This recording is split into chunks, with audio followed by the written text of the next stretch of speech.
So Ben, you've been working in esports for about 4 years up to this point, and you've probably been paid about $200 $200, yeah. from that Avcon event. So Yeah. just for anyone that's sort of watching and is trying to get into esports and thinks they're doing it hard, you're not doing it hard anymore. I was legitimately doing 40 hours a week on Cybergamer, and I was also casting on TV, and I spent thousands of dollars on TeamdownTV related stuff. Not as much as Steve, who spent many thousands, but I was in, two or 3,000 of dollars on something that was not earning me any money.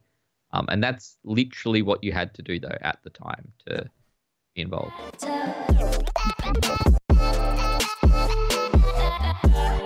In Retrospect, episode number 3 with Ben Green, who is an interesting specimen. We'll say that much at least. Ben is the publisher relations lead at ESL Australia. He's a commentator.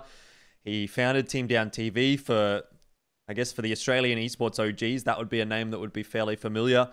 You're one of the more influential people in the Australian esports scene, I think, and maybe that's a little bit more so because I'm internal within ESL and a little bit biased in that respect, and so I see like all the work that you do. But I think there are a lot of parts of the esports landscape that are sort of touched by Ben Green. So do you want to, I don't know, maybe give us a bit of an insight as to who you are as a person? Obviously talk us through what you do.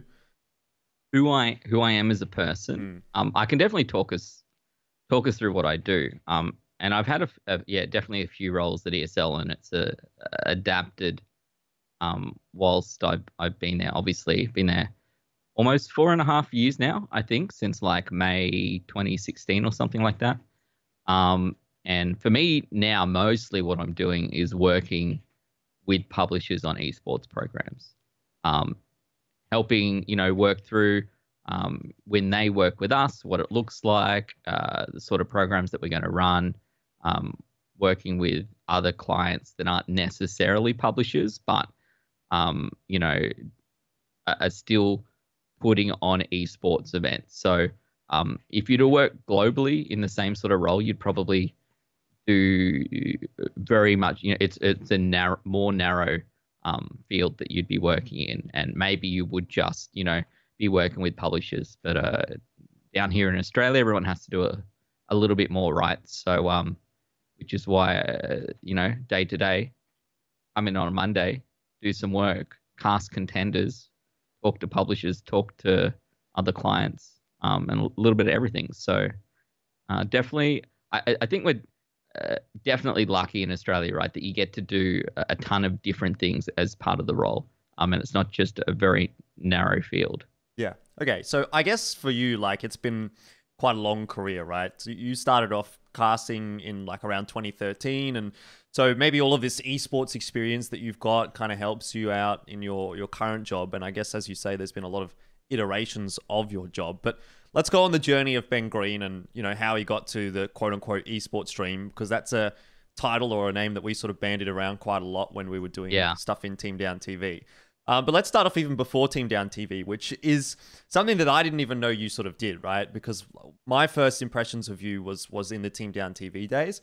But even prior to that, I was doing a bit of stalking. I was having a look at your Twitter and stuff, and I found your first sort of esports tweets, your first moments of interest in esports, where you were sort of tweeting to like Scoots and MLG Sundance and stuff, all about this sort of StarCraft stuff that was going on back in 2011, mid to late 2011. So you certainly go back a long way.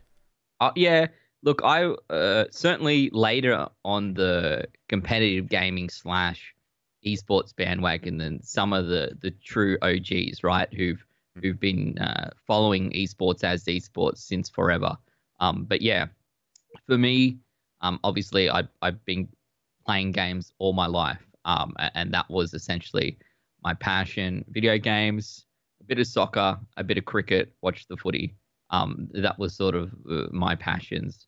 But my spare time was mainly spent playing games. And there must have been some point where I found StarCraft as an esports, and I can't tell you where that was. I don't know what the thing was that flicked it over, right? I was watching StarCraft on Justin TV. I was I definitely paid for like MLG, whatever it was, I don't know what it was called, that would, so you could watch all of the streams and stuff and watch all the StarCraft things. I was tuning into Scoots and Slasher and DJ Wheat.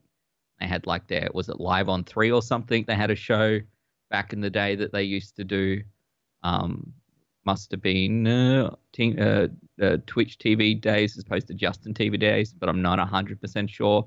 But I think StarCraft 2 was definitely the first esports where I was like tuning in regularly to watch. And, you know, that would be normally tuning in and watching games going on in the US, right? When you think about what StarCraft is as an esport, and for me, it's kind of funny that it was like US-centric competitions with MLG.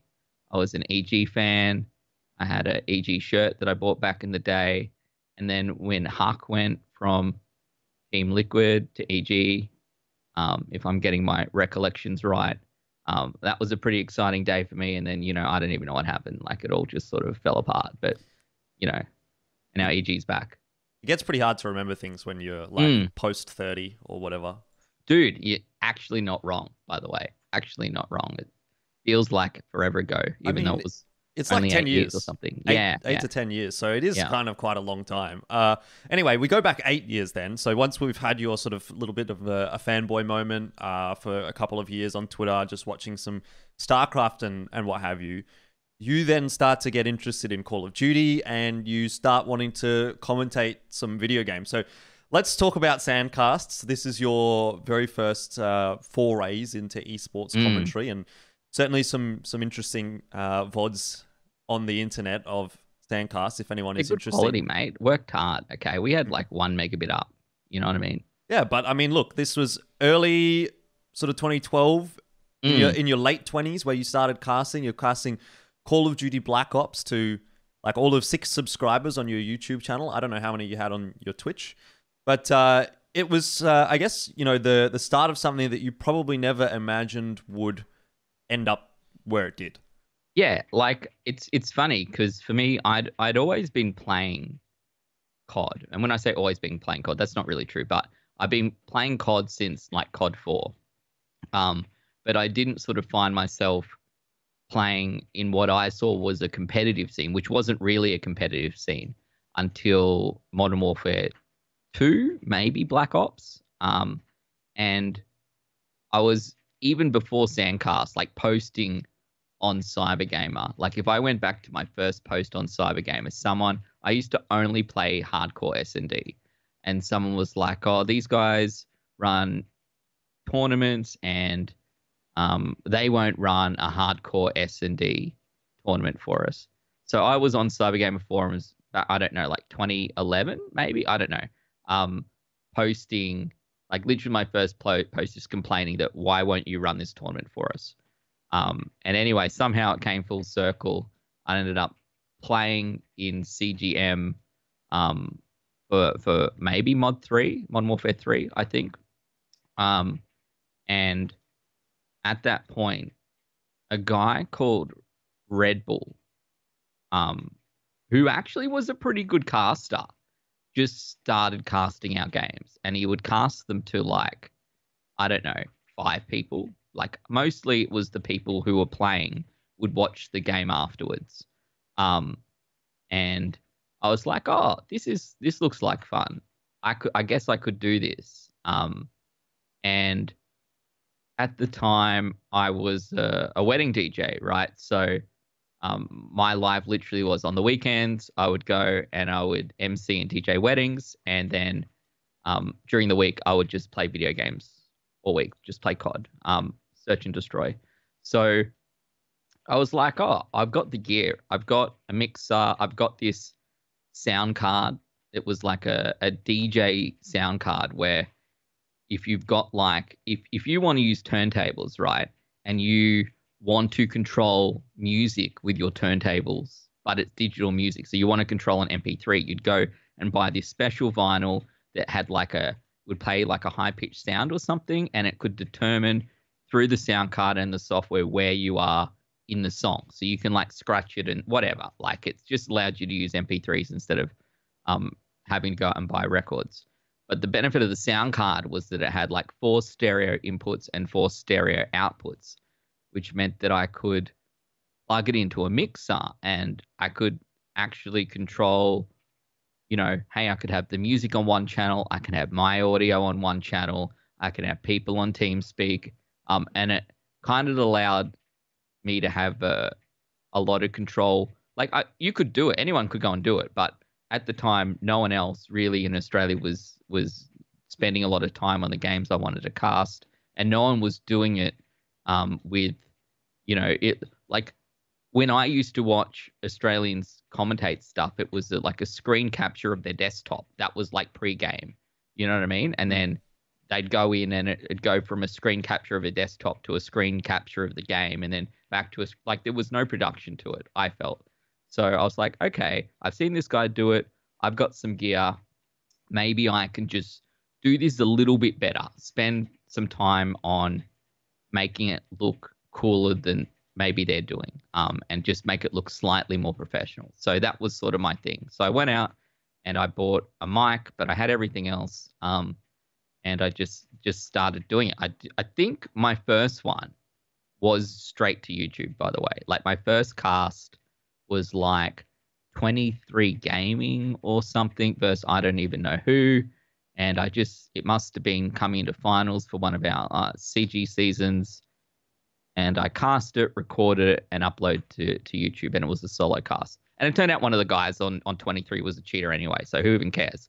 But, that was the first one I did. And from that, I started off that Sandcasts channel, which I think still exists somewhere on Twitch, but I probably haven't touched it for like 8 years.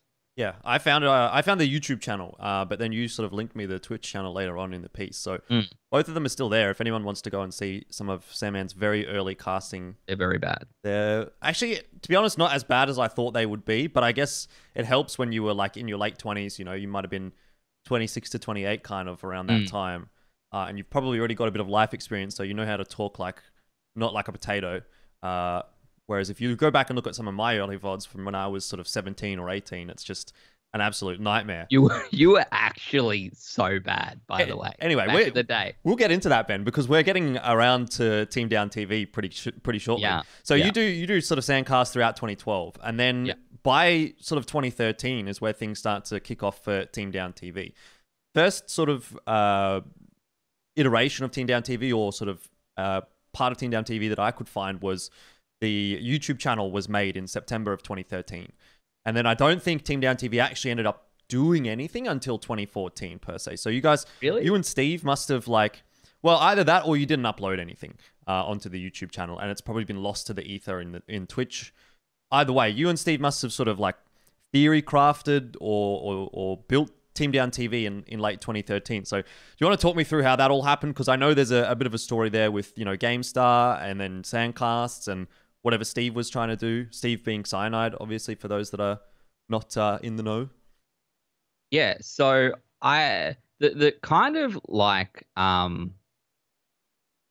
the whole thing, right, is that to cast on Cybergamer, you had to be a part of a casting organization. Like you couldn't, they didn't really just want you going out there and just Jim Bob coming along saying, I want to commentate this game, which I kind of understand. But also it was kind of weird, right? Because if you think about it, it was like we were casting games of like low level, whatever, to no viewers. It really made no difference. Anyway, so I doing this Sandcast stuff, and they're like, hey, you need to have your own org to cast under.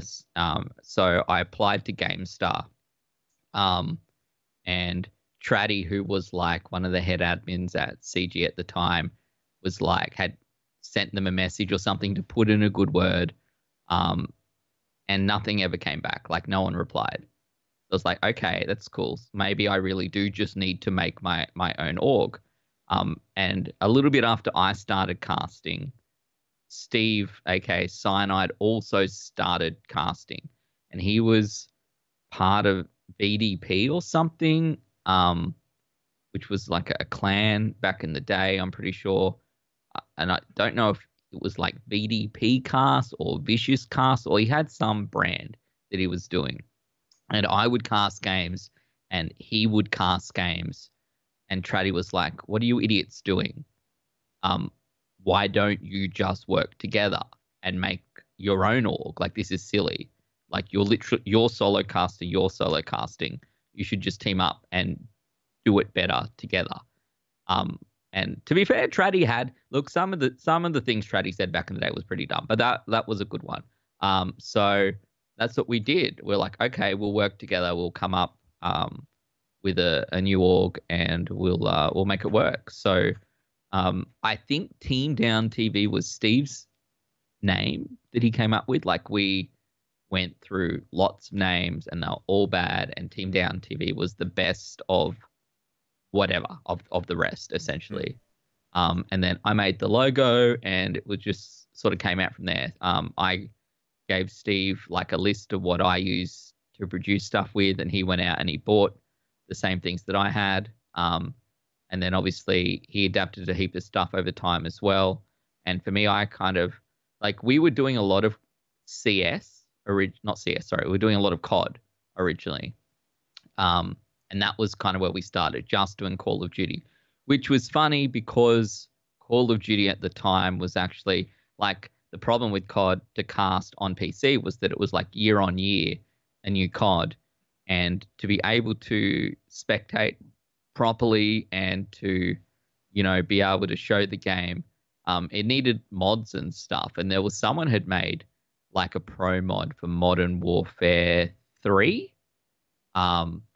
And every time there was a patch for COD, they would need to update the patch for the pro mod.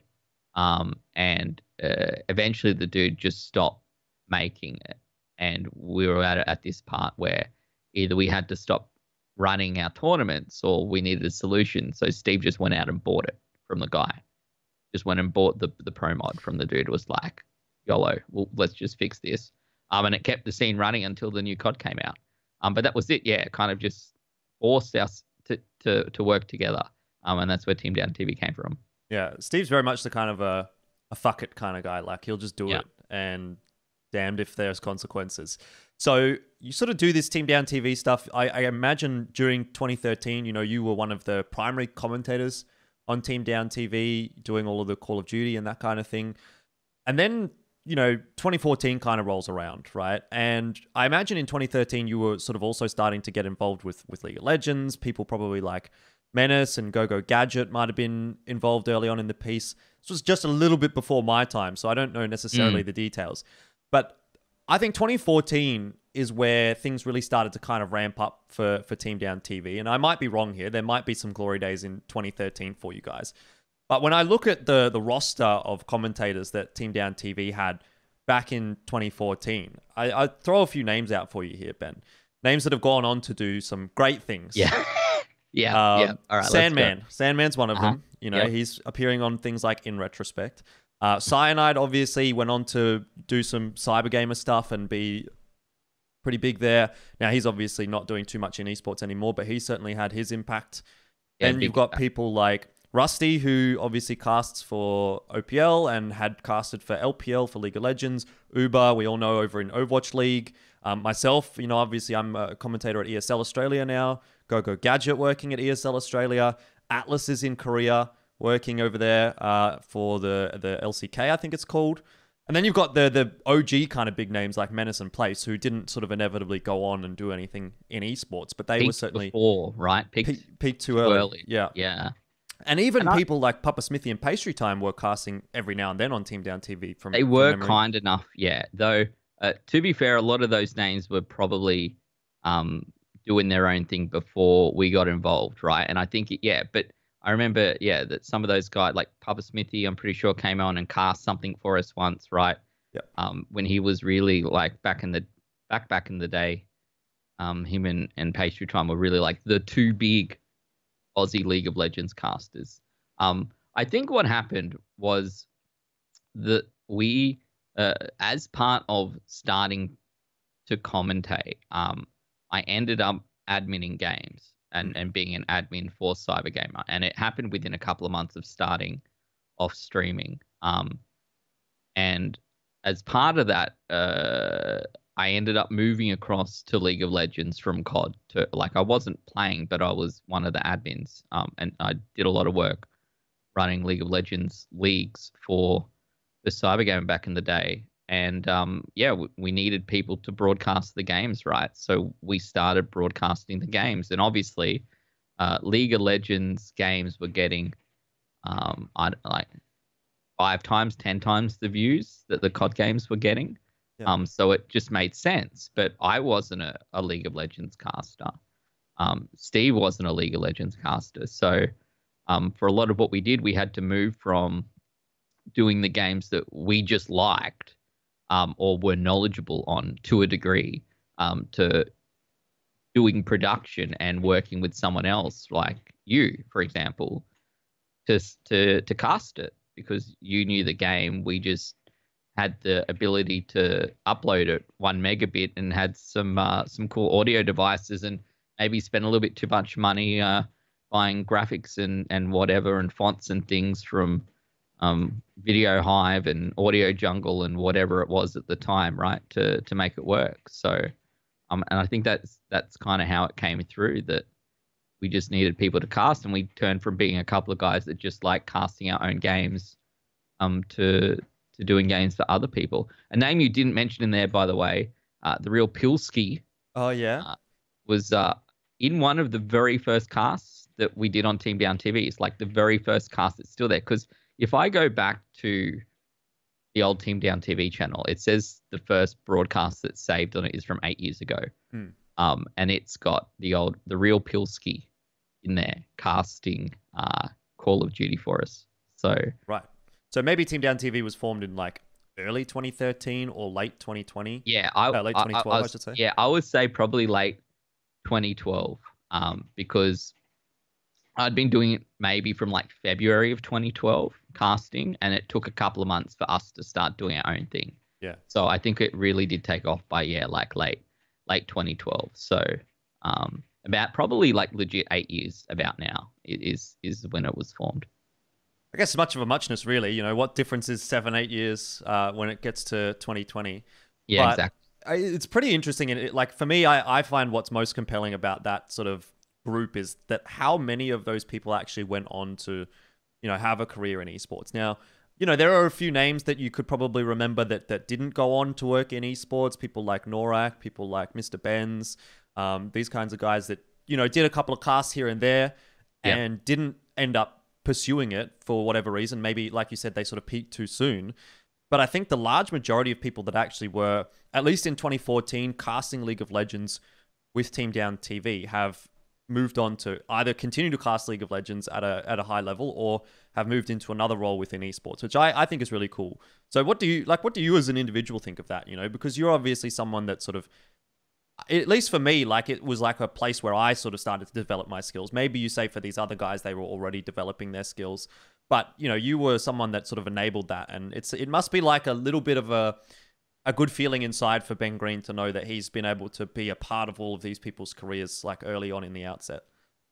Yeah, look, it's a nice thing to have, right? But I definitely do feel that we were just sort of a place that people who wanted to put effort into something could come to. You know what I mean? Because no one was getting paid. We were all losing money, losing lots of money. And it was, you know, I'm passionate about this thing. Where can I go and work on this? And that's kind of what it was at the time. I felt like TeamdownTV was a place where people who wanted to cast or wanted to work in it could go to. If you know, if Teams wasn't your thing, then yeah, we were sort of like, at the time, like we were doing some pretty good production. Like that was the thing, right? So I felt like we were one of the best. We were putting out some of the best content in the region at the time. So it made sense for people who were super passionate about casting or being involved in production to want to take part, I suppose. So I still remember nice to see where they went. Doing the first live replay on a League of Legends broadcast in Oceania, where we all hit, I think the button was J to go back 15 seconds. And Steve had like a second PC or something set up that he would swap to that Yep. was 15 seconds behind, and Yep. we had a live replay. It was like a fucking PogChamp moment when we did it live. It was feeling so sick. We were smashing the League of Legends broadcast. We were doing a really good job. No one else was doing that. Yeah, innovating with 2 PCs and delayed replays and stuff. And we did a lot of things that took a lot of work that now you can just do. But there wasn't software really that did the job. Like you could go out and buy a copy of like vMix now or something, right? And it's going to do all of the things that you want to do. It'll set you back a little bit, but it's tops, and it's like a full software solution, and it's great. But yeah, replays, that was a big one. I think we had like dragon timers and stuff, and like all sorts of things that are obviously now all inbuilt. But yeah, we were trying hard. And I think one of the important things about like the context of Team Down TV at that time is when you mentioned that you and Steve were a couple of guys that had like a 1 megabit or 2 megabit upload available to you. This is a time where like that was like unbelievably fast for Australia. You know, back in my day when I was casting from home, I had like a 0.6 upload speed. You know, it was a time where streamers didn't exist. You couldn't be a bedroom caster because our internet just wasn't good enough, apart from the select few people that had a really good internet connection. And so that's why like all these casting orgs essentially came about, is because there was a lot of people that wanted to cast, but there wasn't a lot of people that could actually produce. So you had your producers and you had your casters, and they had to kind of come together and work together. Now the casters can just produce themselves because they all have good enough internet, right? You know? Yeah, you can just do it. We had to like, I don't know what it was called, but there were some ISPs that would like allow you to click a button or like pay $10 a month more, and you could click a button and theoretically it would double your upload. So you'd go from like 1.2 to 2.4.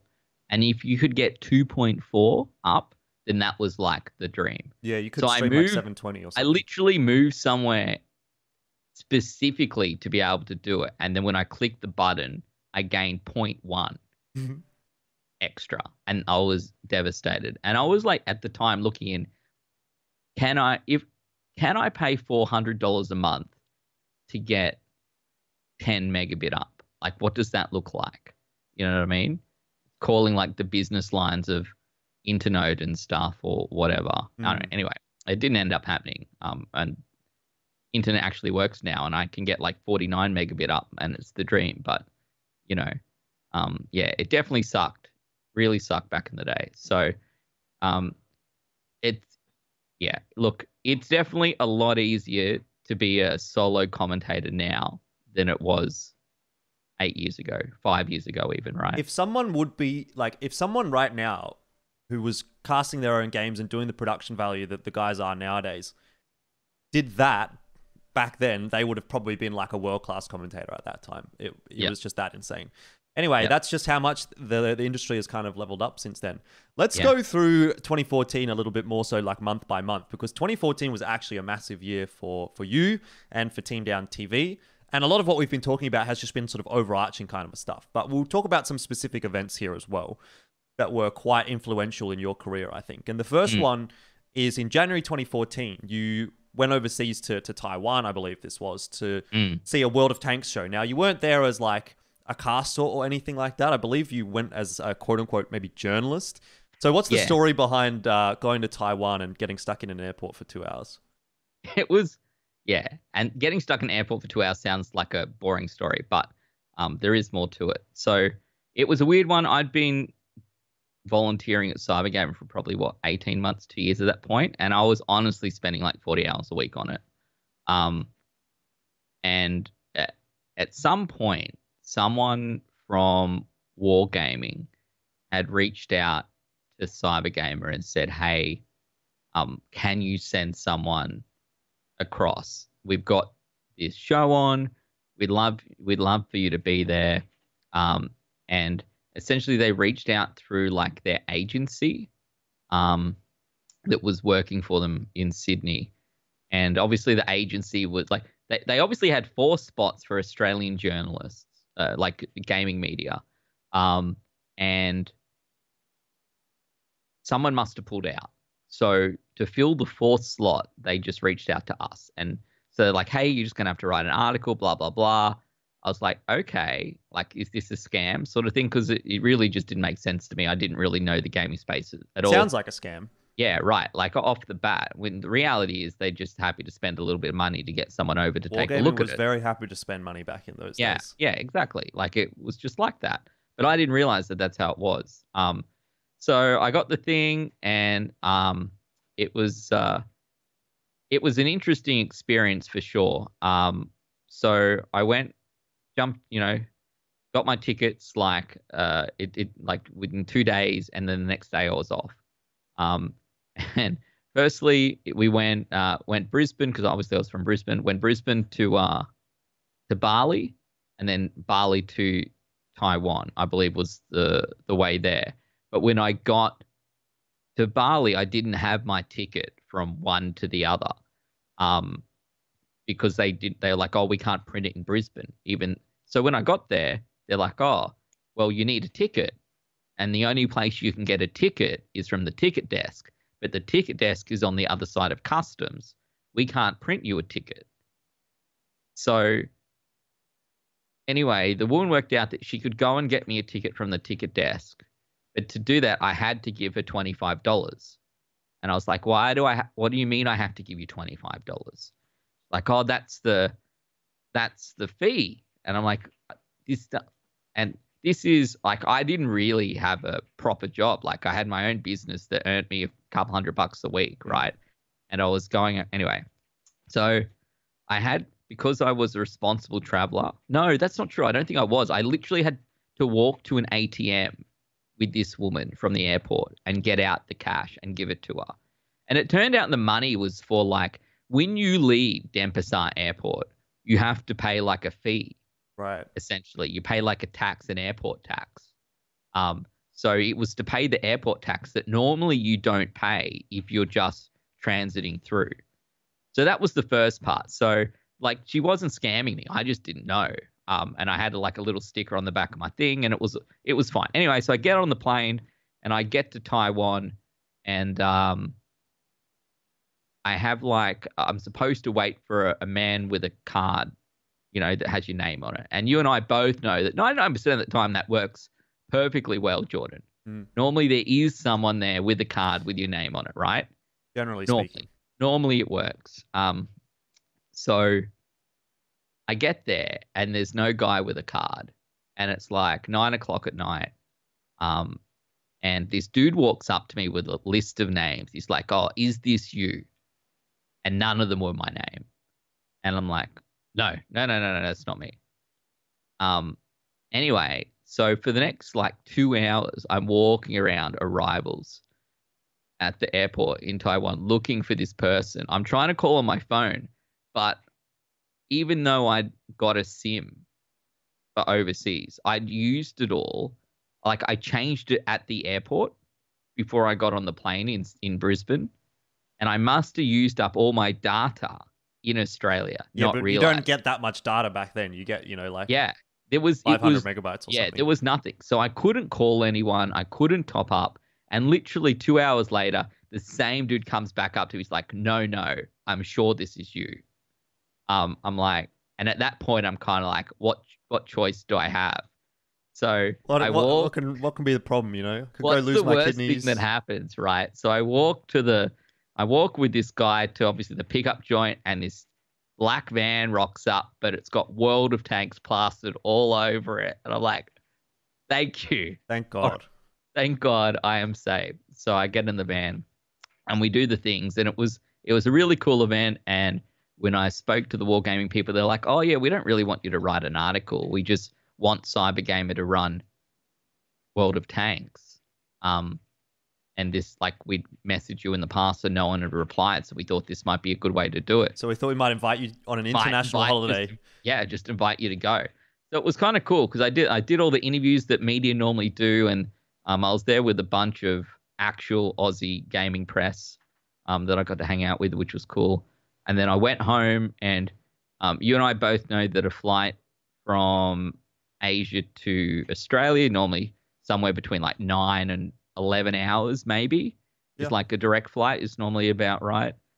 My flight home was like a 22-hour nightmare of like, hey, here's this flight from blah, and like the bus left at like 4 in the morning to get to the airport, and I flew from, I went from there, from Taiwan, and then I went to Jakarta, and then I had a layover in Jakarta, and then I had to pay for a visa in Jakarta because I needed to fly from Jakarta to Denpasar.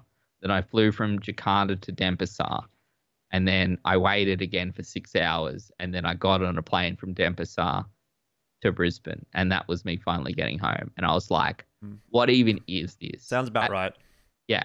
And for my first, one of my first international trips and first ones for gaming, it was just like never doing this like this again. What is this insanity? And then I never wrote an article. I posted some pictures, and then I convinced Cybergamer to do World of Tanks. But then one of the admins decided that he wanted to charge them $100K for it or something. And because he got a commission, and then they just said, lol, are you joking? And then it never happened. So that's the story. Well, I tell you what, it's certainly not the worst thing that happened in your career. You know, there's a few more interesting events that sort of crop up, which we'll talk about relatively soon, actually. But one of the more exciting moments of your career, I'm sure, Ben, was actually meeting me, right? Meeting the real Elfishguy. Early 2014, you know, March, sort of April kind of a time, just before Gold Coast Supernova, which, as I recall, was actually the first event that was like League of Legends, apart from maybe PAX, once the Riot OS office was sort of put together. So this was a time where we were both working in Brisbane, obviously. I think I had my job at Woolies and you had your job at GUF. I might have even started working at GUF just after this, but either way, we were invited to like this Riot Community Champion. I think it was called Community Champion Night or something like that. Basically, it was just people that did stuff in League of Legends, and they were shouting us dinner, more or less. And so this is where we met. So do you want to maybe tell us this story from your perspective? Because I'm sure we have different perspectives on it. Oh, meeting Elfishguy? Yeah, sure. And it's funny because it's the same time I believe we met the real Riot Crucius. Yep, right? Probably. AKA Peter Do, who now works at ESL. It was at this random restaurant in Brisbane. That was probably the noisiest restaurant in Brisbane, by the way. But it was part of like an art center or something. So I was having a coffee upstairs and I see this joker walk past. And I'm like, oh, that's Elfishguy. So I call out to you and you turn around, you no idea who I am. We haven't met before, so... Hadn't met before. Only online, obviously. And this is before a lot of, like, you know, nowadays you see people a lot more, right? People are posting pictures and whatever. But back then, you know, people didn't do that. They didn't post pictures. Yeah, I didn't. You would have seen me on social. Yeah, you would have seen me on, like, casts and stuff, because obviously webcams. But I had never really seen you, apart from your one little small display picture in the Skype. Yeah. And there you were. And that was you. And that was the real Elfishguy. And we went to... the Riot Community Champions Night or whatever it was. Food was really good though. But the restaurant was pretty average because you just couldn't hear anyone. But I think they were here for Gold Coast Supernova, right? But I believe so, yeah. Made the effort to come to Brisbane for the day to... They might have flown to Brisbane and then we're going to drive to the Gold Coast, I think. Maybe that sounds right. That would probably make sense. Because they also had some stuff going on in Brisbane at that point as well, I think. Yeah. I'm not even sure why I was invited. I'm not sure if it was because of CG or it's because I was working at GUF. I don't know. Any number of things. You know, back in those days, just being involved in something was probably more than most people. So yeah, have to work a little bit harder these days, I think. Anyway, this is around the time where League of Legends really starts to kind of pop off because Riot have just brought their office in. And so we start doing some live events, Ben, which is, you know, one of the more interesting stories of at least my career, I think. And it obviously involves you as well. So we go to Adelaide for Avcon in 2014. This is my first live event. And, you know, presumably one of your earlier live events as well. I recall being paid $200 for this. I don't know if you got $200. That would have been a good deal. I probably got about the same. Back in the day, that's pretty good, right? You got $200 for going and casting some League of Legends in Adelaide. Yeah, I thought it was the bee's knees, except that we had to sleep in Menace's backyard. So for anyone that doesn't remember Menace, he was a commentator in TeamdownTV. a little bit more OG even than me, who doesn't do anything right now, but he was one of the top LoL commentators back in the day. Yeah, he was a really good LoL commentator. Knew a lot back in the day, right? You guys slept in we slept in his granny flat basically in the backyard. Yeah. I stayed in the house, by the way. Yeah. I had a room. Which was basically like it wasn't anything. It was just a big square box. Like there was no kitchen. It wasn't really a granny flat. It was just a room in the backyard. And it was cold. It was cold as fuck because it was in the middle of winter in Adelaide. And yeah, we had the option of staying in the bedroom or in the granny flat. And there was myself, you, and I think the other guy's name was Superficial. Myself and Superficial slept in this granny flat in the backyard. And you slept in the spare bedroom for this one night. And so it was an interesting kind of an experience, right? This is back before, people would shell out for hotel accommodation or anything like that. And then what actually was even worse in a way was that there was one night where we weren't able to stay at Menace's place for some reason. And so we had to organize our own accommodation for that night. And the options were to stay with Steve at his place, which I had understood was probably not a good option. I was fine with that, by the way. Could I just go on the record and say that I was fine to stay with Steve? All right. So I was a big fan. Anyway, we didn't elect to do that. And then what we did was we ordered a hotel, or we booked a hotel on what are those sites called where you don't know what you're booking, but you just book a hotel and you get one? Yeah. It's like last minute. Hey, it's so you can't pick, but but you get a quote unquote 5-star hotel for $100 or something. So we ended up at the Hilton or something? We ended up at the Hilton in Adelaide. But there was only 2 beds. There was 2 queen beds. We were supposed to get 2 beds and a pull-out sofa or something. Yeah. We only had 2 beds, so Ben, you and I, we ended up actually sharing a bed for the first and only time in our career.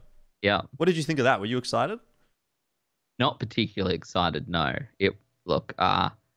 There were definitely some fun moments in living the Avcon dream. I don't know how many years we did it, 2 or 3. I only did it 1. You did it 2 because I didn't go to the second one. Yeah, right. But yeah, it was definitely an experience, wasn't it? It was okay. And then I don't even know. Oh, it must have been their anniversary or something.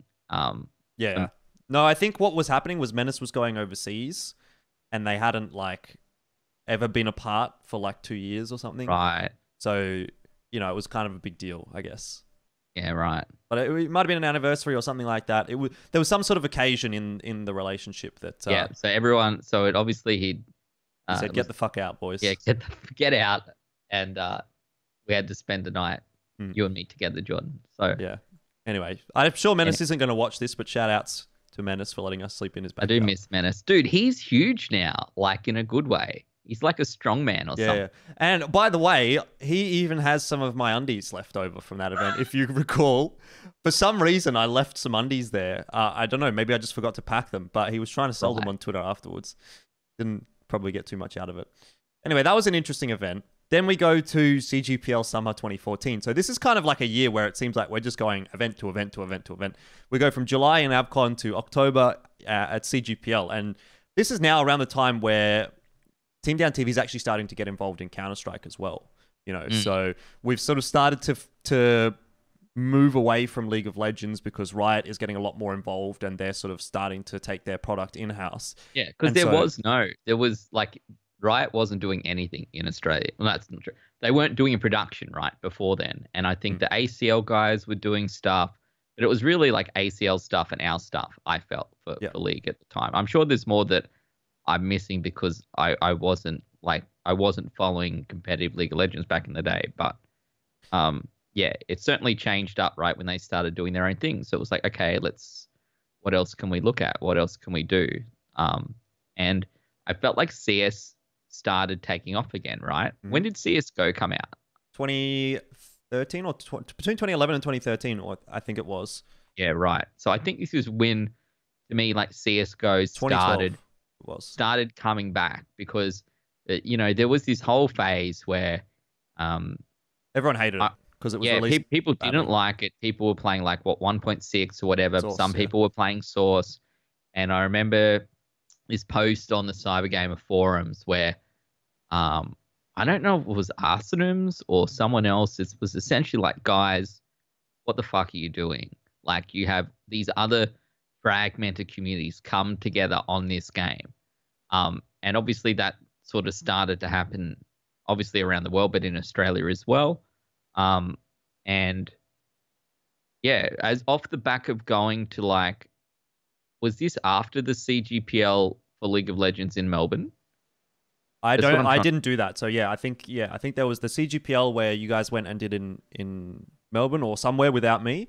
Yeah. And then the next one was the first one that was like a duo event with League of Legends and CS:GO. If you remember, this was actually the one that I quote unquote interned at. In ATP. Yeah. So for that one, right? Like it was, I felt like we'd come down to do League mainly, and I was there to host League of Legends. Yeah, I feel. But because they were there at the same time, I ended up hosting both. I think would be my recollection. And at some point it changed from hosting to casting because there was no one who wanted to cast CS:GO at the time.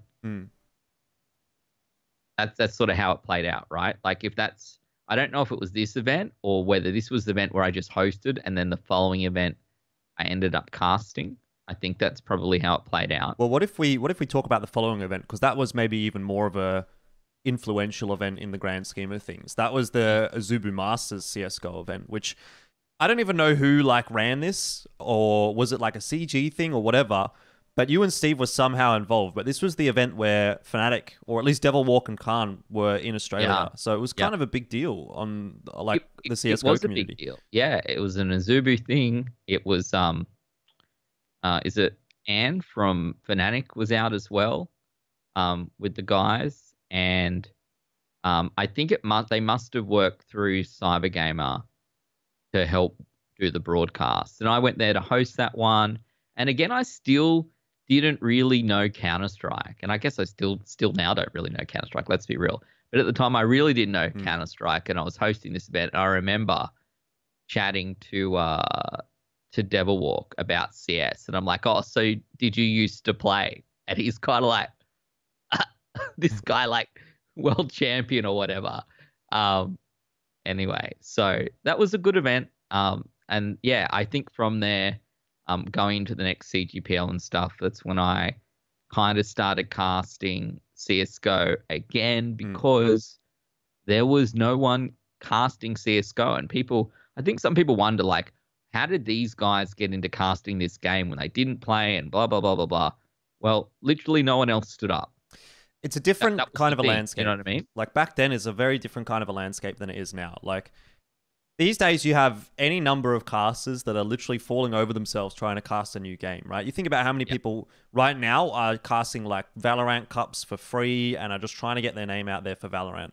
And it was not even like that at all when CS was released. There was like, I can remember like Uber was one of the first guys that was casting a little bit of CS. There was probably a few of the other like OG kind of CS people, like maybe like Neba was doing a bit of CS back then and those kinds of people. But realistically speaking, there wasn't actually that many. And that actually is probably a good sort of segue into 2015, which is kind of where, you know, at that point is where OPL has actually started and there is literally no more League of Legends. So TeamdownTV doesn't do League of Legends anymore. And actually, I kind of feel like 2015 as a whole is kind of more so where TeamdownTV's influence in ANZ kind of starts to fade a little bit. You know, it's not as important of an aspect of the scene. When did we start doing Smite? Because that's where Steve transitioned a lot to do some Smite stuff, right? You're doing a lot of Smite for CG. I wasn't really involved in it that much, and it kind of just moved. The communities that we were involved with changed. The priorities changed as well for you in particular, because what we will talk about is how you moved into a role in Avant, right, as a general manager. Now, this lasted for like a year and a half or a couple of years, I think. It was quite a while now that I consider it. But I think this is where you sort of started to move away from TeamdownTV and like that production side of things. And you were really just focusing on Avant and kind of casting and hosting. Like you still did the casting and hosting aspects, but you weren't really as involved with TeamdownTV quite as much anymore. So I want to know, like, what were the motivations behind joining an esports org? Because it's obviously not something that you've gone on to do long term. It's a good question, and I'm not even sure. I think I just saw it as a next step, right? Like an area that I hadn't worked in. Um, I'd done game admin. I'd spent, a couple of years adminning for Cybergame, probably more.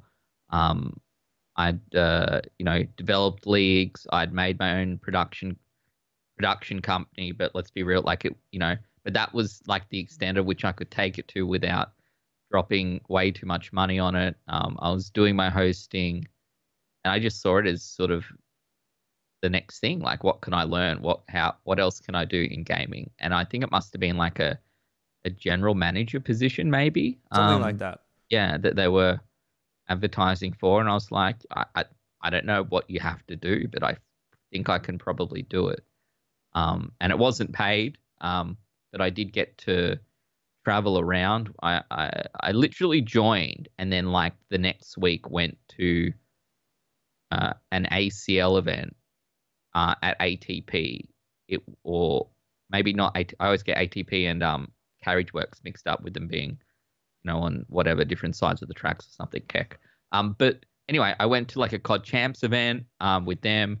I remember In Maniac was hosting that, but they'd also brought out, was it Puckett or someone? Someone was there. Mr. X?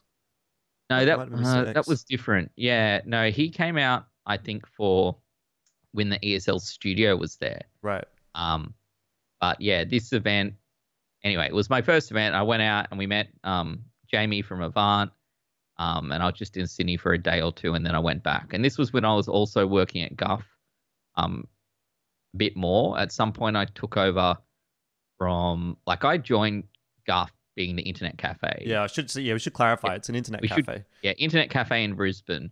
And I joined there to run Yu-Gi-Oh events.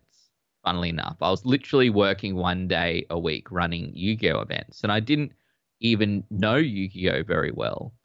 But I knew the guy who ran Yu-Gi-Oh in Australia, and I knew how to build a community. So I was just like, that's fine. And he helped me get the job, which was kind of him. And I helped to build a Yu-Gi-Oh scene for the business. And obviously I had an esports background more so.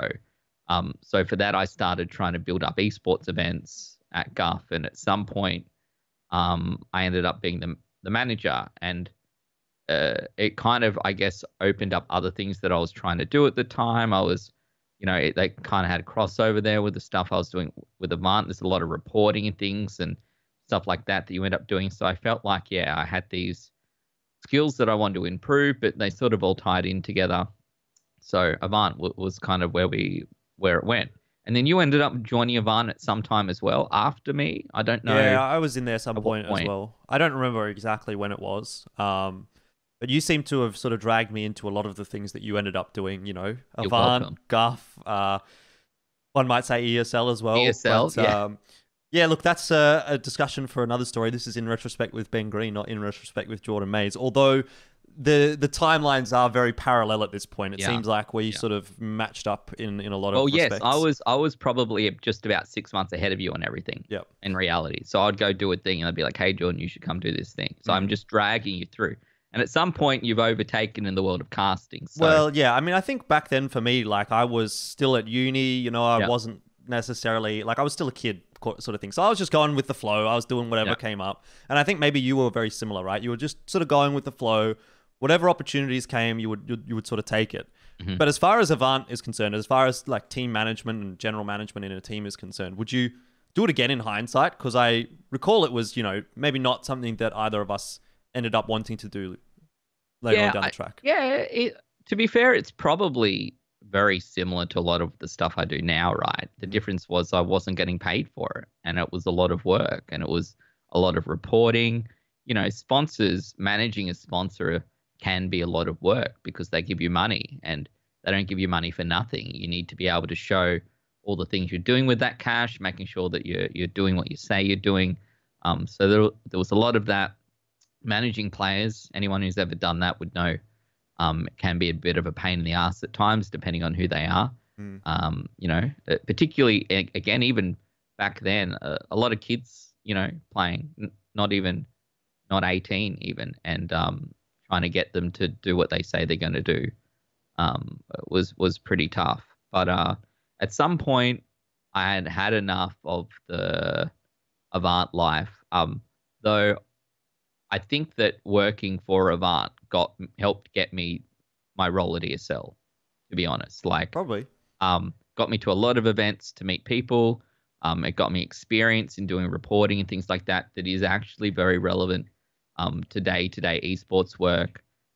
So I can't complain. It was good. It was a massive positive. It was just got to the point where I got like, I kind of don't want to do this anymore if I'm doing it for free.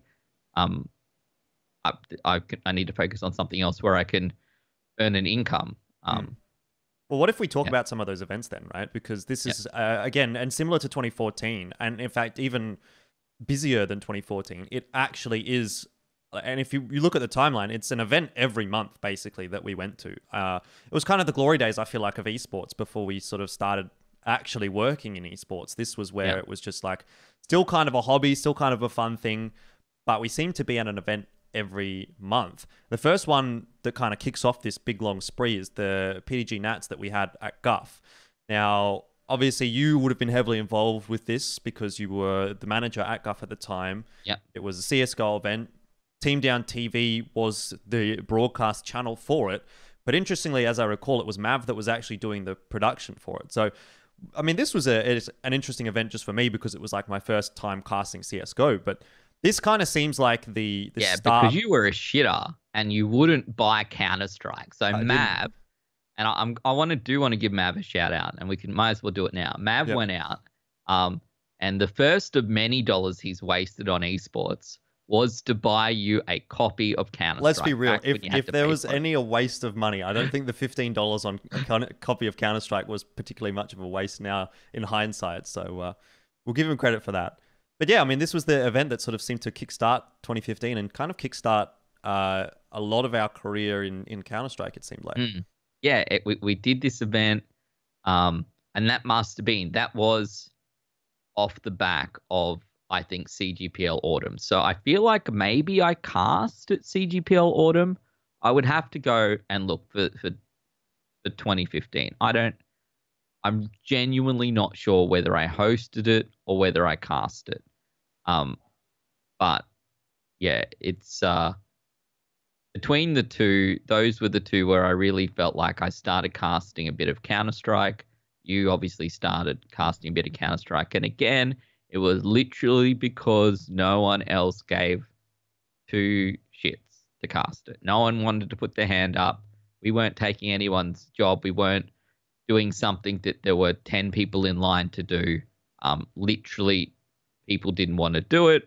So we were like, if that's what you want. I remember having a conversation with Talnoy, who was the dude literally pushing Cybergamer forward back at the day, was the owner of Vox Eminor. Yep. And I remember chatting to him at a CGPL. I was like, man, I don't know. I don't really know this game. He's like, don't worry about it. The community doesn't care. We just need someone to do it. So we just stepped up, right, and started casting this game. Well, the only one that was really doing it prior to that was Uber, right? He had transitioned quite quickly away from League of Legends when he didn't get any positions in Riot Australia, and he started doing CSGO, but sort of right after CGPL Summer 2014 and Azubu Masters, I think those were his last events in Australia. And then he went over to ESL in Germany, obviously. And that left that hole, right? That then seemed like we sort of moved into... I think you were already casting sort of CS around that time with him. But it definitely opened it up for me. With him. Yeah, I did one CGPL with him. And he'd been doing League of Legends. I think he'd been doing some tanks as well. Or maybe he was hosting... He was hosting tanks overseas already at that point. Yeah, that was the link with ESL. Yeah, and then he took the full-time job and went over to Cologne. Which was obviously an awesome experience, but yeah, it left that gap. And we just, I guess, jumped in to fill it. So I remember there's photos somewhere of you and I. Obviously, I'm sure there's broadcast somewhere, but I just remember that photo of you and I sitting in our GUF shirts on, casting from one of the GUF tables that they played card games on. Yep, good times. There's a Yeah. video of us casting that as well. I'm sure Mav, if he actually watches this, will find it and post it on Twitter somewhere. But either way, we do the PDG Nats, then we do the CGPL Autumn 2015, Yeah. a couple of CS events. So for you, it was kind of like a case where, you weren't necessarily per se trying to get into CSGO. It just kind of happened. It literally just kind of happened. And across this time, obviously CS, I felt like was starting to take off again in Australia. And some of the other guys started stepping up, right? They're like, oh, why are these guys casting this, or just for themselves that, they'd had this experience and they wanted to be involved. So yeah, there was definitely a few more people interested in casting, and there were definitely a few more events. ACL took an interest in Counter-Strike at the time. Yep. Now, I don't know, like going back, whether the reason the ACL took interest in Counter-Strike was because they wanted to do Counter-Strike, or if it was all part of moving towards ACL and Vim and whatever becoming ESL. You'd have to ask the real Nick Vanzetti where the interest in CS came from. But that's sort of where we got involved with that, wasn't it? Where kind of ACL started putting on these events, and they had moved from Halo into COD, I think into League of Legends, and then, the next step after going into League of Legends as a PC game and having done StarCraft 2 as a PC game, I guess the next title to look at was Counter-Strike, and they didn't have anyone to work on it with them. So that's where we got involved. Yeah, I think from my, the way that I theory craft about it is that they sort of knew that at least they knew Crown 55K was in the ballpark later on in the year, and they were sort of scouting out talent and scouting out, obviously they must have known that they had something coming up, so they were going to try and start doing a few events to see how CSGO ran. And at ACL Brisbane, which was actually a COD event, is where we sort of first had our initial interactions with ACL, which then became ESL. So this is kind of the start of this chapter of Ben's esports career, right? The ESL chapter is at ACL Brisbane. We go there representing. When was that? That was May 2015, very early on in 2015. It was the first of the ACL circuits. Because if you remember, there was Brisbane, Sydney, and then Melbourne every year. And Brisbane was a COD one, and then Sydney and Melbourne were the big ones, which had multiple games. So we go to this COD event as Avant, and we're just representing the COD team. I think I was taking pictures, and you were just there because... I was just kind of managing stuff. We were trolling Wes. I remember ringing up Wes, who was the owner of Avant, and saying, man... something's happened. Hope he's run out. Hope he had a rage and ran out. He had a rage. He's left. And Wes obviously didn't come to all of the events. He was based in Perth, so we would go for him. But every time you'd call him and you'd make up a problem, some dumb story was happening, something that was going wrong, and it would take a while for him to believe you, because the last two events you also played a joke on him. You know what I mean? And then no man, and I was running on the spot to make it sound like I was chasing after Hopey. Anyway, I might even have a picture of you standing in the corner of a room on this phone call. It's just Ben 20 meters away like this in the corner of a room going Making Wes feel bad. So hope he's doing well. Yeah. Beside that point, beside the Avant shit stirring, this is where we actually spoke to Nick. At least for me, this was the first time. Maybe you had spoken to him a little bit prior to that.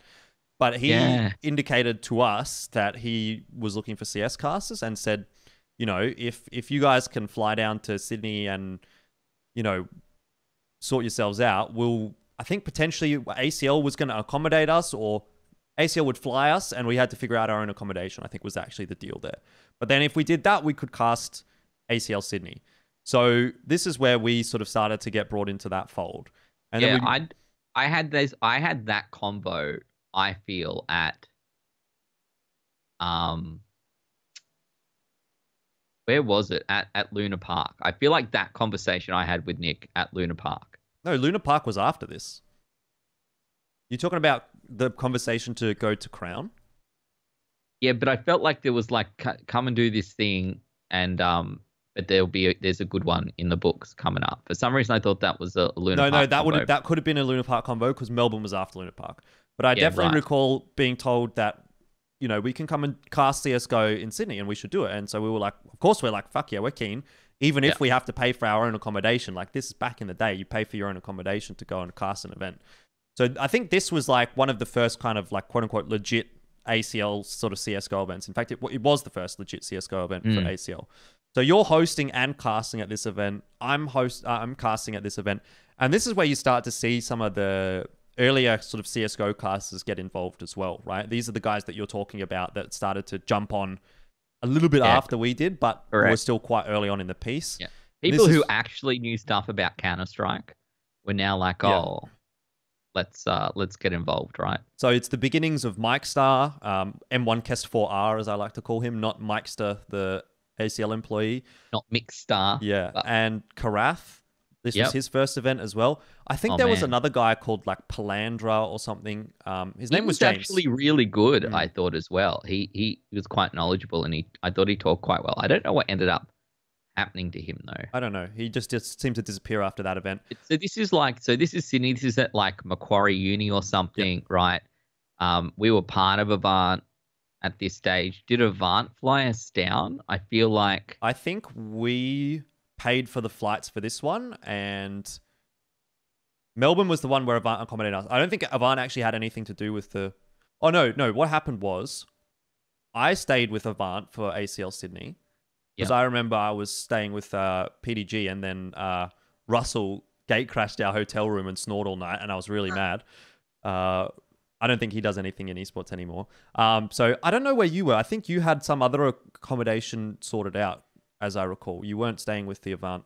Yeah, I genuinely don't remember, because I knew there was one where we both got like 5 beds. That was definitely to ourselves. Melbourne. That was Melbourne.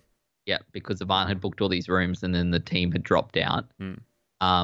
So I wonder where I stayed in Sydney, who I stayed with. I genuinely am not sure how that played out, but that's how good my memory is. They all sort of blur together. But we did the event. I remember. I remember putting together all of these chairs, all of these DX races or something. I don't know what they were.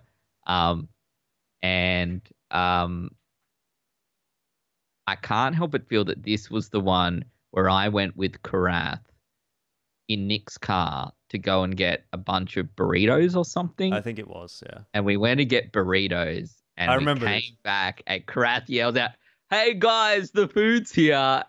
And everyone's just like, "Crap, shut the fuck up," because we'd only bought food for like the Vimy crew or whatever. And there were all these other people there who were volunteering or whatever that weren't getting this food. I don't know. That was like my first interaction as Karath with a human. I was like, oh man, that's what we call going on? These days we call that a Kevism. He just does things like that, and you're like, "Oh no, Kev." Yeah. That was a good one. That was also the same event where the infamous sniper sponge handshake came from. Yep. If I recall correctly. The one that ended up on PewDiePie's whatever video. Montage video or something. Worst handshakes or something like that. Worst handshakes. It's like blaming me. Literally, they both go in and intentionally just fuck it up, which I very much appreciate. But, you know. So that was that event, right? I don't know who won. I can only assume Renegades won. Yeah. And that would have been one of the first outings of Renegades from Vox. It was actually the first one. And what was really cool about that event as well was that it was actually an international qualifier, I believe, for the minor, in hindsight. I think it was Vox and Immunity, or Renegades and Immunity, that went over to the minor in KL. I think it was in Kuala Lumpur. It was like one of the very first minors that had ANZ teams involved. So that was an international qualifier. That's what made that event kind of a big deal. And obviously it kind of put ACL on the map as far as a CSGO tournament organizer is concerned. But I remember turning up, doing my stuff. Kameen spent all night re-imaging hard drives and slept in his car. Yeah. And then the event ended and I packed up maybe 10 monitors, and then it was like, peace out. And the ESL guys will probably tell you that not much has changed. I recall doing quite a lot of bump in and bump out at that event, Ben. Yeah. So I do want to give us some credit. Together like 10 DX races, which you cannot underestimate how long it takes takes to put together I guess more so, you shouldn't underestimate, but you certainly easily can underestimate how long it takes to put together a gaming chair. We got very good at putting together gaming chairs over the years, because I remember doing them at CGs, at ACLs, every fucking where. Because they don't want them back. Yeah. Because you've got to ship them back, which they're now put together. That's hard. So ship chairs, we put them together, other people take them home at the end. That's normally how it played out, right? So, but I think it was a good event. I felt like the Sydney one was probably... Like all the cyber game ones had also been good, but I do remember enjoying that event. One thing I didn't like about that event was that we ate pizza every day for like 3 days straight, because I think ESL or ACL had that deal, the Domino's deal, whatever the fuck it was. Yeah. And got pizza every fucking day. And then I remember having like leftover pizza for dinner, and I just had like acid reflux after 3 days because all I ate was pizza. Never again. Anyway, we'll move on to OPL at Luna Park before we sort of keep diving into this sort of CSGO timeline, because it is still quite important in the grand scheme of your career, because I think for you and even for me, OPL at Luna Park would have been one of the last esports events that we attended as spectators, as opposed to as involved with the event. And I remember we were sort of staying very close together, and we had a good time. We were representing Avant. But it was a huge event that kind of was where obviously a lot of things sort of started to kick off for you. Yeah, it was fun. It was both sort of one of the last events I went to as a spectator, but also the biggest event I think I had been to right at the time, and I think it was probably the biggest event any of us had gone to. And yeah, I went there. I remember tickets went on sale. I didn't even know if I could make it there, but they were like $20 a pop. So I just bought 2. I was like, what's the worst thing that happens? And then they were sold out within the day or something dumb, right? There were, I remember going and having a pretty good time, to be perfectly honest. Caught the ferry from the Rocks across to Luna Park. Had a good chat to Nick there. Where he was alluding to this big event that they had coming up. Which was Crown. Which was the Crown 55K event. Yeah. He's like, oh, we've got this stuff coming on, we'd love to have you involved, sort of thing, just sort of keep working with us, whatever. So I did. And yeah, I don't remember much other than that of the event. Watched it. It was great. Had a good time, pretty good show. And it was kind of like that, wow, finally esports is here in Australia, right? And I know that we'd done all that CG stuff. It wasn't the same as OPL at Luna Park. No, but even like, I feel like maybe some of the StarCraft 2 stuff that the Vimy guys had done with Blizzard, where they brought Tasteless and Artosis, and I almost went to that event. But it was just a little bit too early in my esports life, and I probably had gigs on and stuff that I was DJing or whatever at the time, and I couldn't make it. So yeah, for me, that was the first big event that I went to, and a chance to meet a lot of like we kind of knew some of the esports folks. We'd people in Brisbane or people we'd met through Avant and stuff, but like sort of everyone was there, right? It was like the OG IEM Sydney, actually, to make that sort of the analogy. whole community was there, and I met a ton of people through that. And it was a really good event. Like honestly, that sort of stuff, we don't see that much of it anymore, which is a shame. Like short of the IEMs and MEOs and whatnot, but it was very cool. Yeah, it was very cool. I remember like a lot of people walking around in Chiefs jerseys and stuff. Like I think that's an event that really sort of put Chiefs on the map as well, because they won at that particular tournament. So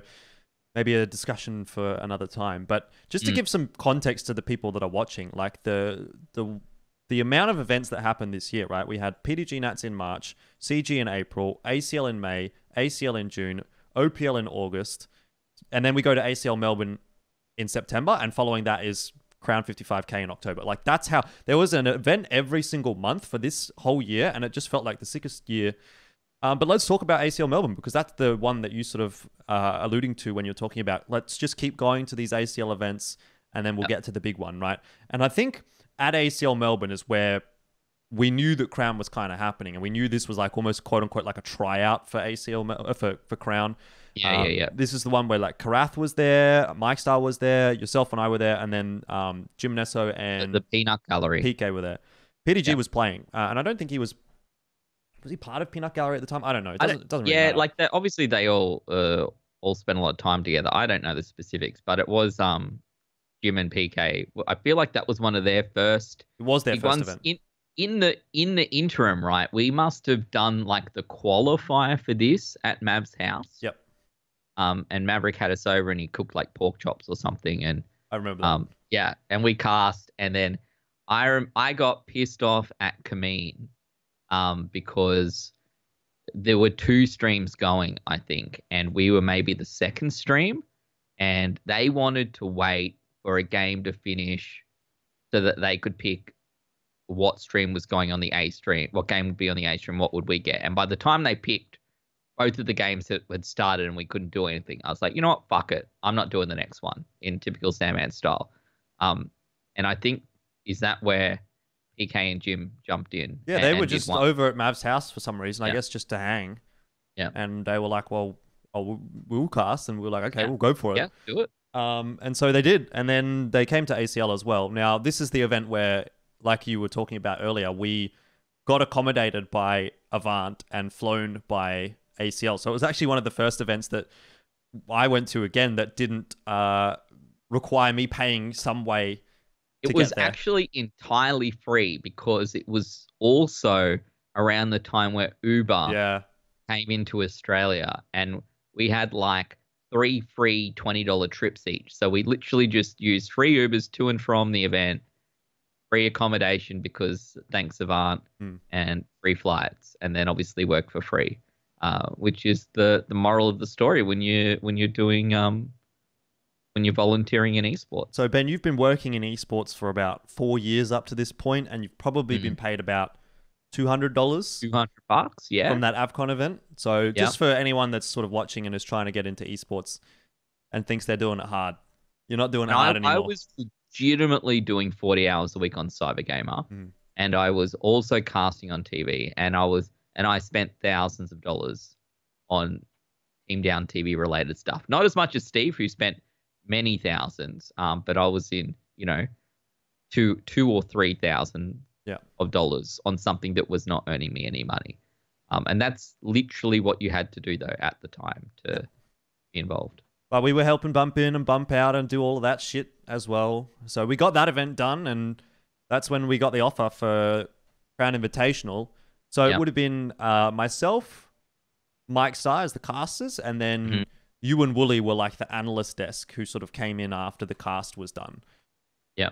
And that was, and then a big event. Inferno was the stage host. Inferno on the stage, yeah. Inferno was the stage host. Those were the days. And as I recall, I actually remember, I feel like we got paid for this, and I think it was actually a pretty decent rate. Yeah. I think it was like $500 a day. It was or like something like $500.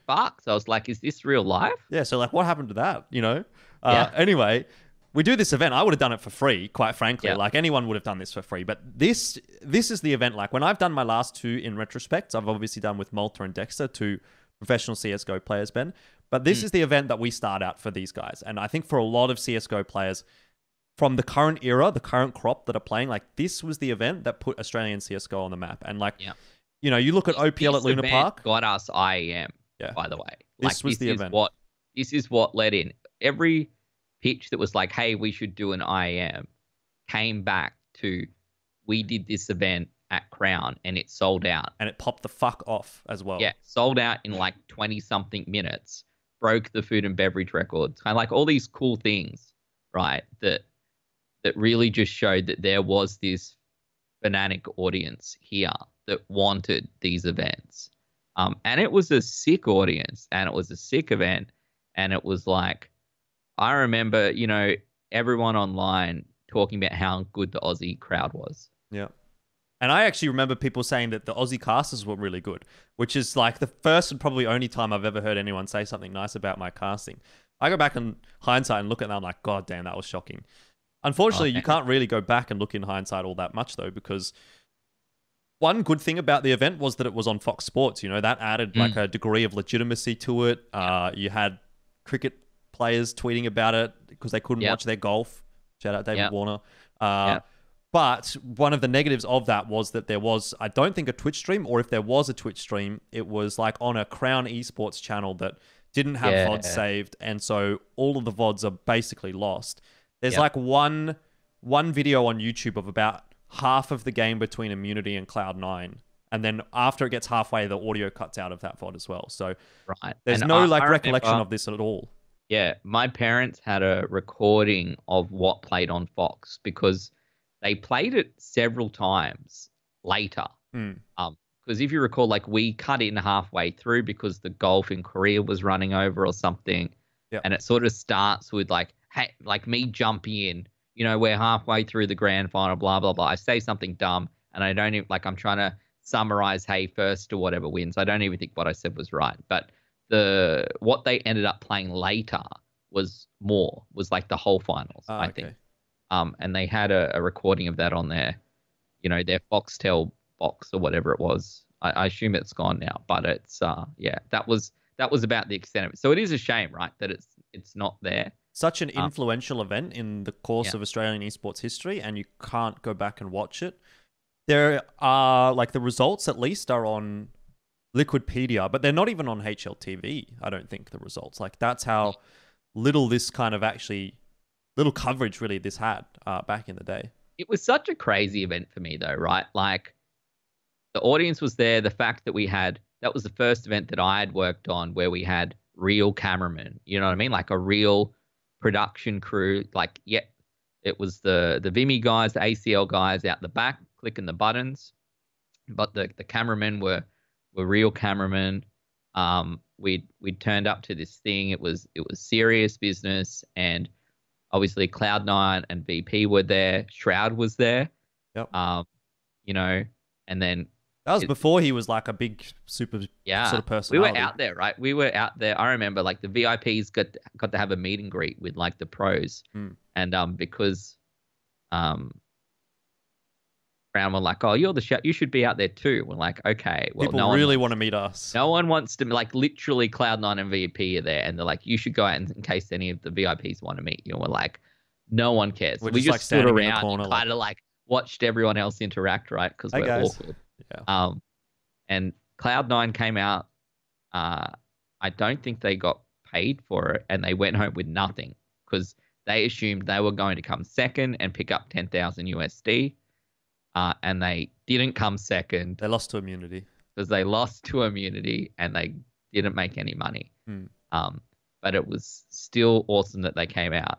But even now, like thinking the change between then and now, right? And just couldn't do that anymore. Like no international team would come down to Australia for it was a total of $55,000 prize. And yeah, I think first might have been like 25K and second would have been like 10K. No one would come for that. It's even a struggle sometimes. Obviously USD to AUD equivalent. Yeah, as well. Yeah. So, look, either way, a huge event, not only in terms of your career, but in terms of esports in Australia as well. And this was like the event that kind of like almost announced ESL Australia as a thing. Like, it wasn't like they were ESL Australia, but it was ESL's doing an event in Australia. What could it be? Yeah, and it was weird because I remember like there'd been some announcements or something, and I remember at ACL Melbourne, some of the crates had ESL logos on them, right? Like they'd started to make the change across, and they'd obviously had to buy new gear for something, and you're not going to put your old logo on a new crate sort of thing. So I remember making a joke, it's like, oh, this is how they ship Uber around between events or something dumb. I'm sure it's probably still on my Twitter somewhere. Anyway, so yeah, this was like, I feel like there were ESL logos on that event as well. I could be wrong, but I feel there like was, that was there. It was like Crown in association with ESL presents Crown Invitational or whatever it was. Yeah. So yeah, it literally went from there then to PAX, right? I feel like I went to Melbourne twice almost in a month. Yep. But I want to talk about this small little part of your career as well before we get to PAX. I don't know if this timing is correct, but there was a point where you were involved with Chiefs as well. You had left Avant and you started at Chiefs, which didn't last very long because you inevitably went on to join ESL quite early in 2016, but somewhere around the end of 2015, I believe after Crown Invitational at some point, you were doing a bit of work with Chiefs. So, this seemed like you were going to go from Avant to Chiefs, and that was going to be your new sort of career in esports. And I probably could have done that, right? Like, in retrospect, which this is, I probably could have just stayed at Chiefs. And I was, I think, general manager of Chiefs. I could be wrong, but like something like that. And you're right. For like 2 or 3 months, it wasn't very long. And it would have, like, it must have been just either at the start of the next year or the end of this year, 2015 to 2016. Because the reason I left was to join ESL. Yeah. And the Chiefs job wasn't a paying job at the time. Again, no one was really getting money. And the ESL gig was probably one of the few paying jobs in esports at the time. And I'd started winding down my DJ business, doing more work at GUF. I was working full-time at GUF, winding down my DJ business because, when these big events came up, they were on the weekends, obviously. But I was booking a lot of gigs at the time for weddings, and I had a reasonable business, and it was, people would book you 12 months out, 2 years out. And I'm getting this point where like, geez, I don't want to cancel on these people to go and do an esports event. That's like, I wouldn't do that. So I had to just start taking less events and, only booking them a shorter amount out. And over the course of that year, I kind of finished up the events I had booked and took less of them, and, did my full time at GUF. And then I told GUF, because when they gave me the manager job, it was kind of like, what do you want to do? Because we're not sure what we want to do with this business, blah, blah, blah. If you want to do it, we'll keep it going, sort of thing. And I was like, yeah, I'll do it. But the thing, I will leave if I get a full-time esports job. Yeah. And they're like, okay, that sounds fair. That's what you want to do. Well, we're happy with that. So, I was full-time GUF, managing that, doing a lot of things, doing these other events quite well in the end. I think I would have really enjoyed it. You know what I mean? Possibly. Was a small part of your career, though, that didn't end up being anything of particular note. No. But it must have been quite quickly around that time after you joined the Chiefs where you did start having these more serious discussions with ESL.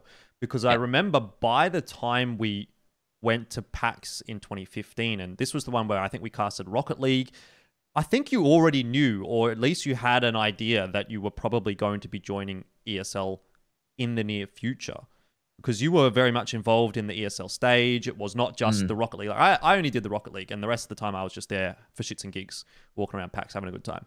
But you were hosting everything. You were involved in the ESL stage for quite a substantial amount of time. So did you already have some conversations with Nick prior to that event to say, I'm going to join ESL? Or I talked to Nick about it a lot at that PAX. Right. I'm sure we must have had conversations beforehand, but I don't recall what they were. So Nick obviously got me, offered me that role to host the PAX esports stage.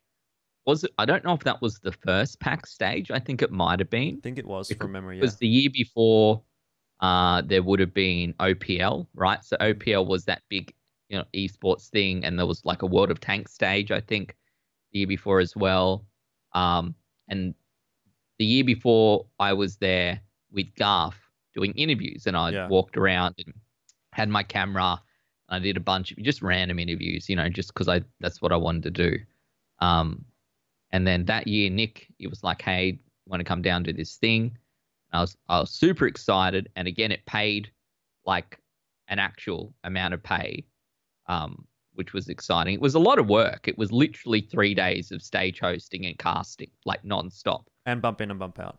Yeah, it was like 8 hours of casting each day for 3 days on the stage, and it's much harder on a stage than it is in a studio because you have to be a lot louder, right? You're projecting your voice more. You're not necessarily getting the feedback in your ears that you used to when you sit with a headset. You can turn yourself up a lot better. Yeah. You can hear yourself louder, and then you talk less loud. I'll tell you right? what makes it a little bit more difficult as well, Ben, is when you go to the Twitch party. Now, infamously, this is later on down the track, the one where you actually lost your voice. But I remember PAX 2015 having like the sickest Twitch party. Because this was the one that was at that arcade thing. And if you remember, there's this picture of you and me and Chriso and Mitchie at this Twitch party. And this was... You've got that at your house, right? I have that. I'm still at my house. It's a fucking sick photo. It's like 2015 esports in a nutshell is and Avant Twitch is here, boys. Throwing a bowling ball at a glass door and getting in trouble. So these were good times. Yeah. And so we went to the Twitch party. It must have been Saturday night. Does that sound right? I'm not sure. Friday or Saturday night. One of the two. Maybe it was Friday. What day was it that Walshy didn't turn up to work? Because it was the night prior that was the Twitch party. Was that? Yeah. Poor Walshy doesn't turn up. Absolutely cooked. I remember Nick sending me a message like, "Hey mate, don't worry, just come in." You know, I remember like that's how it was going down. But, I don't know. I feel partially responsible for that because I actually was the one that left the Twitch party with Walshy, and because the Twitch party was over in South Bank and our hotel was in the center of the city, we got an Uber back. And then I was like, oh, let's go to Macca's. And so we went to the Macca's that's on that main street. I don't remember what it's called. Anyway, he's like, oh, I'm just going to go and find a toilet. And in that time where he's gone to find a toilet, I've ordered and eaten my meal. And I'm like sitting there for 5 minutes going, where the fuck is Walshy? Like, and I'm like, you know what? I'm tired. I'm going to bed. So I just left him. And then he doesn't turn up the next morning. Doesn't turn up. So I don't know what happened that night. But, those were the days. But yeah, I pretty much lost my voice at the Twitch party. Which is not a good thing to do when you're a stage host. And I came back the next day and I did my stage host and I sounded like absolute shit, but no one gave me a hard time for it. And then afterwards, I sent Nick an email. I was like, hey, I'm really sorry. I totally fucked up. You know, I didn't realize that this would happen. So like, I didn't realize that I'd lose my voice at this thing, but it was clearly really dumb. I thought I'd be fine. It's okay. Like, how about you don't have to pay me for the days where I fucked up, essentially. And he came back. He's like, no, don't worry about it. It's fine. I'm like, all right, well, this will never happen again. And down to the fucking letter, it happened again the next next year. Literally the next year. But it's fine because by that stage you were already an employee of ESL and you were too far gone. That was actually Nick's fault though, because I tried to leave and I feel like he made me stay longer than I was like, I'm going home by 12:30. This is not happening again. And the thing is, you get baited into like, I'm not yelling. I'm just having conversations with people. Yeah, but you're in a loud club. Yeah, exactly. And it was pretty bad. I remember casting, I know we're jumping ahead, but I remember the next year casting a card game with you that we hadn't played before. And I'm trying to cast like this, really. Like the microphone's right up against my mouth. I'm just talking like this. I remember you stage hosting and like throwing to the casters, like, let's go over to the casters. Anyway, that's to be fair. I maybe would have lost my voice anyway by the end of the weekend because it's a lot of work. But yeah, that was the PAX where I remember sitting in sitting in a hotel room in a lounge in a hotel room somewhere with Nick, talking about like what a job at ESL could look like. Interesting. And yeah, and I don't remember the specifics. I just remember that. Over a beer or a cider or something. That's what we were chatting about. And there wasn't anything concrete at that point. But it was kind of like, oh, you know, that they were sort of looking into what it could be. And at that point, there weren't that many people, right, at ESL. It was like, what, Nick and JB and Josh and Brad, Damo. There would have been Mike and Kameen. Yeah. Like that, and that was pretty. Because I remember, I don't know, I think this is in your timeline somewhere, but that Counter-Strike event at GUF must have sat somewhere between the two. Yeah, so that's what we'll talk about next. Actually, this PAX event was like the last event of 2015. You know, obviously you go on your Christmas holidays and whatever. Esports shuts down for a couple of months over December and January. But we move into early 2016, which is where you're still working at GUF and you're still sort of living in Brisbane. But it kind of feels like you're a quasi ESL employee as well. Because I feel like I recall you doing some work from home for ESL while you lived in Brisbane. I don't know if that's correct, but sometime Yeah, around but early 2016, you joined that ESL. was so lit. Here's a good one for you, by the way. And I don't think I can talk about this fully because this thing never occurred, and it could occur. Maybe, I guess, at some point. I don't know. Anyway, literally, Nick must have spoken to me in March, by the way, about joining ESL. And the first thing he gave me was this deck that he wanted me to do. And it was for an event that didn't occur, but probably won't occur. But anyway, and I did it, but I got it on my birthday, and it was kind of like framed like it was urgent. So I literally spent my birthday doing this deck for this event, that didn't end up happening. And then I'm pretty sure Nick didn't even read until like the next week, right? But that's where I was like, shit, I can't fuck this up. This is like my first thing. So that would have been like mid-March. Would have been where that sort of came through. But somewhere between then and there, between the two occurring, was it a Katowice qualifier? No, it was the Katowice. It was IEM Katowice B-Stream. So it was kind of a big deal kind of thing. Like, yeah, right. Back then, I didn't realize what a big deal IEM Katowice B-Stream was. But like when you think about the context of that, it's like probably the biggest Counter-Strike tournament in the world, or one of. And we're doing the B-Stream from GUF Brisbane, an internet cafe, from like 10 p.m. at night to 7 a.m. in the morning. Yeah. It was just a whole cooked situation. So how did this kind of come about? Because I know this was around the time that ESL was building the studio in Sydney. And I think what happened was the studio wasn't ready, and we had to find an alternative. And Ben Green's just about to start working at ESL. He has this internet cafe space. Seems like a match made in heaven. It was a step before that though, right? Like it was like Nick called me to say, hey, we've got this thing on for Katowice. Do you want to cast it? Kind of. It's like we might fly 2 people to Sydney to cast this thing. It's Katowice, it's blah, blah, blah, blah, blah.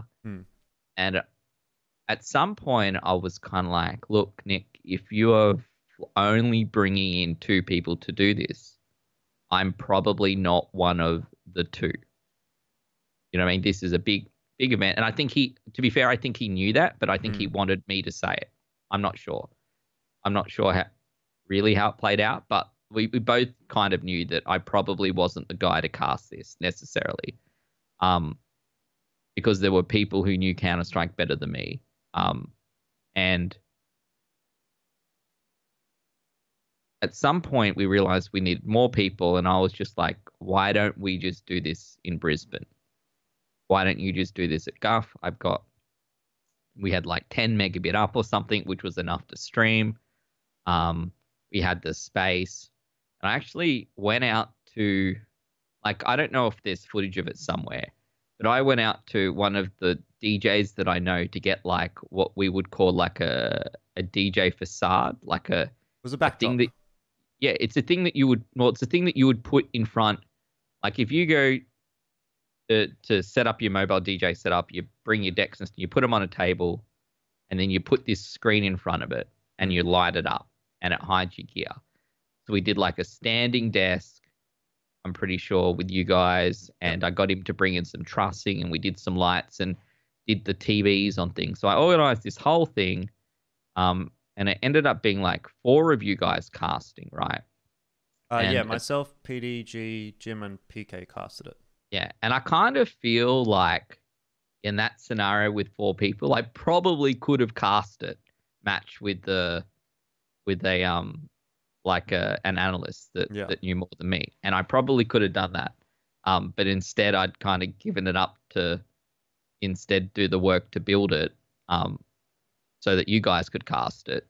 And then, fortunately, you worked for us at the time, right? For GUF. Yeah, I was a GUF employee. So I could leave you there with them overnight.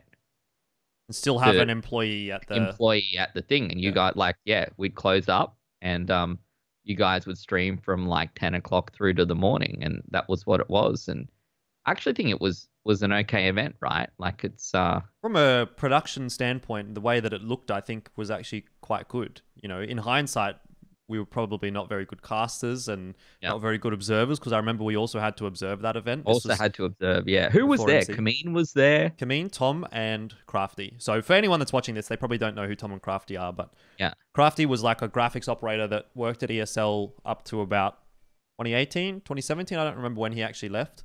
Tom still works at ESL as the audio operator. So any ESL show, you probably got Tom, who's the one that's... It isn't like the audio operator, right? Like he's the sound technician. Whatever. So he does sometimes fuck up my microphone when I'm stage hosting. He won't watch this, so it's fine. He won't even see. Thanks, Manal. Either way, that's like the first sort of foray of Ben as like an ESL employee, even though you might not have been an ESL employee at the time. And it sort of turns out pretty good. Like, for all intents and purposes, it was about as good as you could have gotten. And it seems like it's the first one where Ben really has this kind of an input to change people's minds, which I think later on down the track is something that you were almost notorious or infamous for when it comes to ESL products or whatever. But I think maybe that's a good spot to leave it for episode 1 or for part 1, right? Yeah, I think you're probably right, because there's a lot to ESL career after this. Yeah, I think that's a good spot. All right, so let's leave it here for part 1. That'll be the end of In Retrospect part 1 with Ben Green. And after this, once we get into episode 2 or part 2, which will come out next Saturday, we'll talk about the ESL career and beyond, some glorious situations such as Elfishguy sleeping on Ben Green's floor, traveling to Kuala Lumpur. Legitimately worst time of my life. And yelling at Malaysian commentators. And all the other fun stuff in between. So we'll leave it there for now, Ben. It's been great to have you, and we'll talk in a bit.